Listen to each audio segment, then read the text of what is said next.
जय हिंद। आज आप लोग क्लास 10 का इकोनॉमिक्स लेसन 2 पढ़ रहे हैं और लेसन 2 का नाम आप सब देख सकते हैं, राज्य एवं राष्ट्र की आय। आज ये मेरा नया लेसन स्टार्ट हो रहा है और इस लेसन में हम लोग बहुत कुछ जानेंगे। और आपको बता दें कि ये आज का जो है पार्ट 1 वीडियो है। और मैं ये भी बता दूं कि इससे पहले हम लेसन 1 पूरा का पूरा चैप्टर खत्म कर चुके हैं। अगर आप नहीं देखे हैं तो कम से कम लेसन फर्स्ट जरूर देख लीजिएगा, क्योंकि उसमें जितना भी टॉपिक बताया सब वही टॉपिक बताया जो तुम्हारे एग्जाम में आने वाला है। एग्जाम से जुड़ा ही हुआ हम सारा टॉपिक बताएं। तो आइए हम लेसन 2 में जानते हैं। आज के इस वीडियो में ना हम लगातार 2 टॉपिक जानेंगे और दोनों टॉपिक तुम्हारा मेन है। पहला है आय। आय किसे कहते हैं? आय को इंग्लिश में हम लोग इनकम कहते हैं। आय को इंग्लिश में क्या कहते हैं? इनकम। आखिर आय किसे कहते हैं हम लोग थोड़ा देर में अभी अच्छे से जानेंगे। तो पहला टॉपिक आय जान लेंगे और दूसरा देखिए क्या है, आय का गरीबी के साथ संबंध, यानी आय का गरीबी के साथ क्या रिलेशन है। तो ये भी एग्जाम में पूछता है कि आय का गरीबी के साथ क्या रिलेशन है। अच्छे से समझाइए। आय किसे कहते हैं इसको भी समझाइए। तो आज हम लोग दोनों टॉपिक को अच्छे से जानते हैं। आइए स्टार्ट करते हैं। तो देखिए सबसे पहले आय समझते हैं। तुम बताओ आय को इंग्लिश में क्या बोलते हैं? इनकम।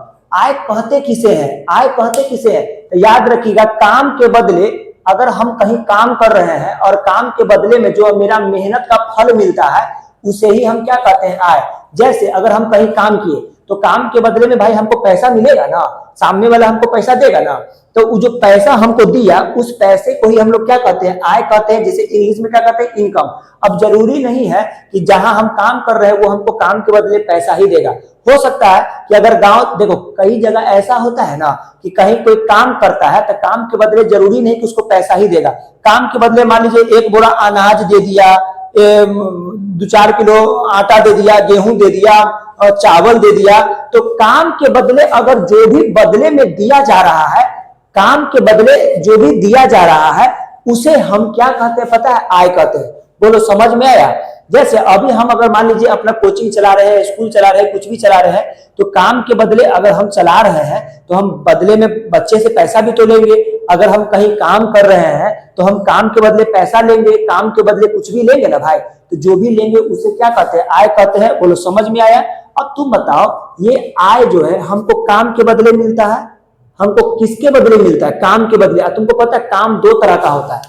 अरे काम कितना तरह का होता है? 2 तरह का होता है। एक होता है शारीरिक काम, एक होता है शारीरिक काम।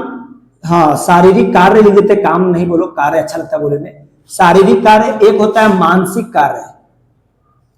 एक कौन कार्य होता है? देखो भैया, अगर हमारा गलती उल्टी हो जाए हिंदी में तो घबराना मत, मेरा हिंदी लिखने का थोड़ा सा इधर उधर होता है। तो देखो काम कितना तरह का होता है? 2 तरह का, एक शारीरिक कार्य, एक मानसिक कार्य। अब इस शारीरिक कार्य क्या होता है तो याद रखना, शरीर का ताकत झोंकने वाला काम, शरीर का पूरा ताकत झोंकने वाला काम शारीरिक कार्य कहलाएगा।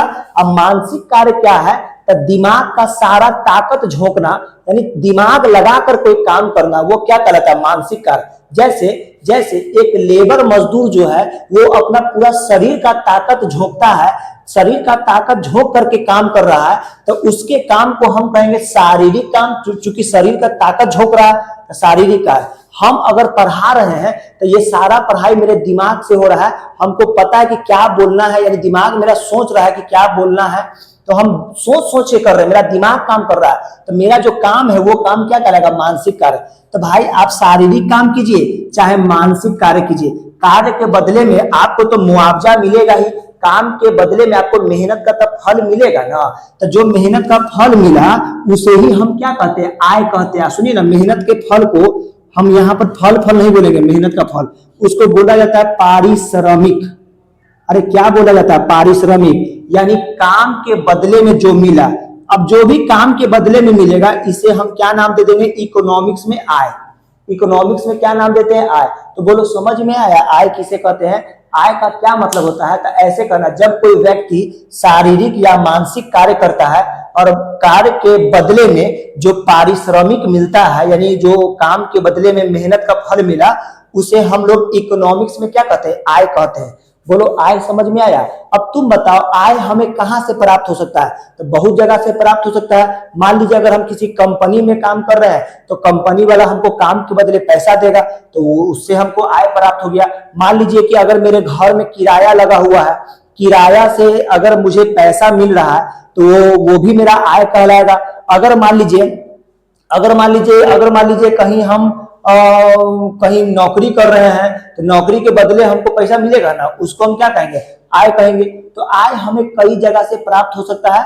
ठीक है, तो उम्मीद है कि आय समझ में आ गया होगा। आय किसे कहते, क्लियर हो गया? चलिए क्लियर हो गया, तो उम्मीद है कि समझ में आ गया होगा कि आय किसे कहते हैं। ठीक है, आइए अब हम समझते हैं कि आय का गरीबी के साथ क्या संबंध है। आय का गरीबी के साथ क्या संबंध है, आइए समझते हैं। आय का गरीबी के साथ क्या संबंध है? बोलिए, आय समझ में आ गया ना भाई? तो आइए अब हम समझते हैं आय का गरीबी के साथ क्या संबंध है, क्या रिलेशन है।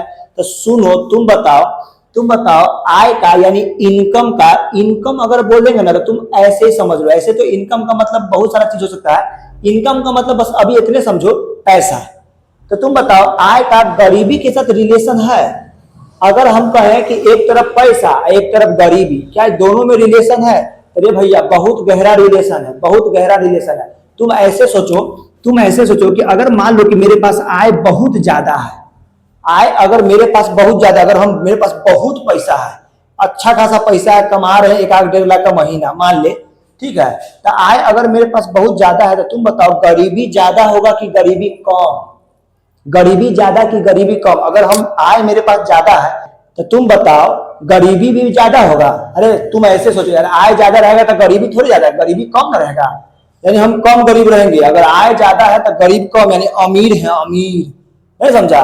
तो आय ज्यादा तो गरीबी क्या होता है, कम होता है। यानी दोनों में जो है ना उल्टा रिलेशन है, उल्टा। उल्टा रिलेशन जो होता है ना, उल्टा, उसको हम लोग बोलते हैं व्युत कर्मानुपाती। व्युत कर्मानुपात यानी एक के बढ़ने से अगर दूसरा घट रहा है तो ऐसे रिश्ता को हम क्या कहते हैं, व्युत कर्मानुपाती। तो तुम बताओ आय और गरीबी में कैसा रिलेशन है? व्युत कर्मानुपाती है यानी उल्टा है। आय अगर बढ़ेगा तो गरीबी घटेगा। इसका उल्टा ले लो, मान लो आय अगर कम है, आय मेरे पास कम है, कमा एकदम कम रहे, 2000-3000 का महीना है, तो तुम बताओ अगर मेरा इनकम कम है तो गरीबी हमारा ज्यादा होगा कि नहीं होगा? तुम ही बताओ। इनकम कम है तो गरीबी क्या हो जाएगा, ज्यादा हो जाएगा। अगर आय कम रहेगा तो गरीबी क्या होगा, ज्यादा। तो देख रहे, ई घटा तो ई बढ़ा, अगर ई बढ़ा तो ई घटा, यानी दोनों में उल्टा रिलेशन है। और उल्टा रिलेशन को क्या कहते हैं, जल्दी बताओ? व्युत कर्मानुपाती। तो अब समझ में आया कि आय का गरीबी के साथ बहुत गहरा संबंध है।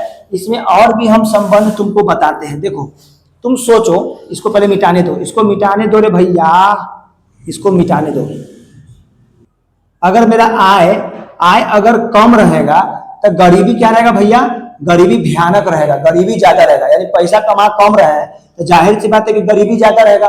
और गरीबी ज्यादा रहेगा तो तुम बताओ तो अगर गरीबी ज्यादा है मेरे पास तो मेरे पास पूंजी रह पाएगा, पूंजी बचेगा, पूंजी यानी मेरे पास पैसा बचेगा, हम बचत नहीं कर पाएंगे। अब बचत नहीं कर पाएंगे तो हम पूंजी नहीं लगा पाएंगे, तुम ऐसे दुकानदार पर रख के सोचो ना, अगर दुकानदार पर रख के सोचो ना कि बेचारा, अगर कोई दुकानदार के पास आय बहुत कम है, वो कम कमा रहा है तो जाहिर सी बात है वो गरीब रहेगा।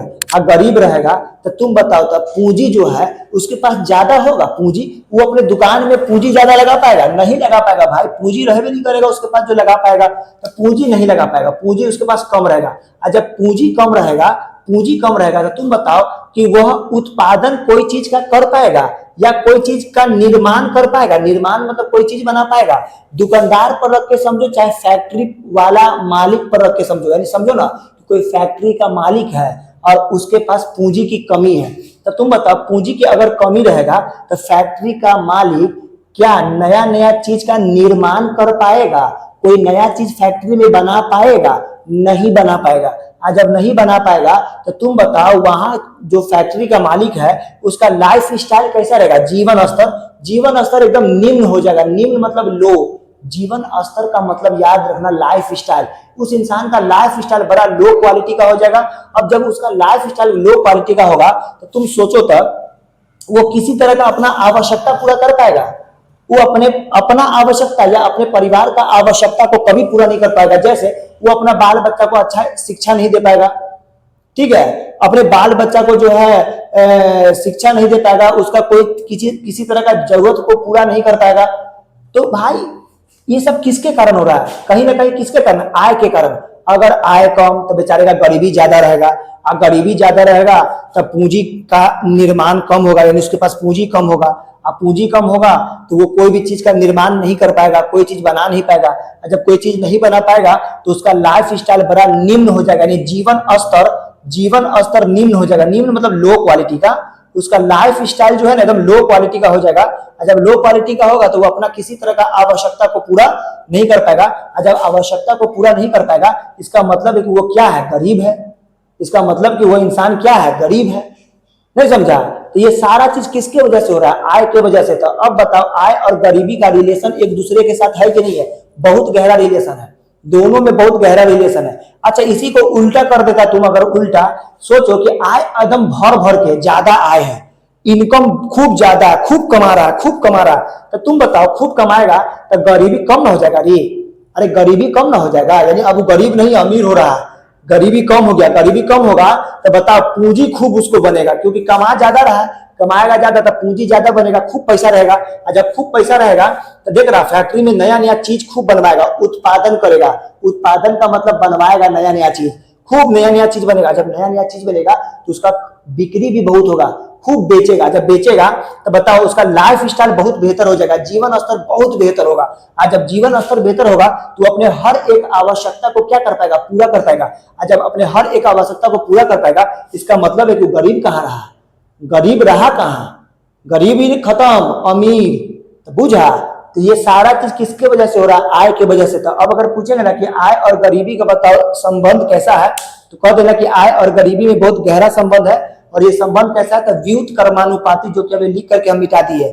व्युत्क्रमानुपाती का मतलब एक के बढ़ने से अगर दूसरा घट रहा यानी उल्टा, तो ऐसे रिश्ता को व्युत्क्रमानुपाती बोलते हैं, ठीक है। तो बताओ आय और गरीबी का संबंध है कि नहीं है? है, बहुत गहरा संबंध है। कैसे? तो कह देना कि आय ज्यादा रहेगा तो गरीबी कम रहेगा, और गरीबी कम रहेगा तब पूंजी का निर्माण बहुत ज्यादा होगा, और पूंजी का निर्माण ज्यादा होगा तो उत्पादन भी खूब ज्यादा होगा। उत्पादन ज्यादा होगा तो लाइफ स्टाइल बहुत बेहतर होगा। लाइफ स्टाइल बहुत बेहतर होगा तो वो अपने हर एक आवश्यकता को पूरा कर पाएगा। और जब हर एक आवश्यकता को पूरा कर पा रहा है तो गरीब कहाँ है? वो तो अमीर हो गया। तो दोनों में रिलेशन है भाई। उम्मीद है कि तुमको आज का ये वाला चीज जो है तुमको समझ में आ गया होगा। हालांकि हम ज्यादा टॉपिक को नहीं खींच रहे हैं, मात्र 2 ही टॉपिक को खींचे हैं। इसके बाद हम एक लंबा सा टॉपिक लेकर आएंगे जिसमें जानेंगे कि राष्ट्रीय आय किसे कहते हैं, राष्ट्रीय आय की गणना की विधि, कि राष्ट्रीय आय निकालने का क्या क्या तरीका है। भाई राष्ट्रीय आय हम पिछलका लेसन में भी बताए हैं, लेकिन वहां सिर्फ राष्ट्रीय आय बताए थे, और इस लेसन में हम तुमको यह बताएंगे कि राष्ट्रीय आय किसे कहते हैं, राष्ट्रीय आय को निकालने का क्या तरीका है, कितना तरीका है, वह तरीका कैसे कैसे फॉलो किया जाता है, हम तुमको सब बताएंगे। यह एग्जाम में 5 नंबर का पूछता है। तो उम्मीद है कि आज का यह वीडियो तुमको समझ में आया होगा। अब अगर समझ में आया है तो अब हम नेक्स्ट वीडियो में मिलेंगे। आज के लिए जय हिंद।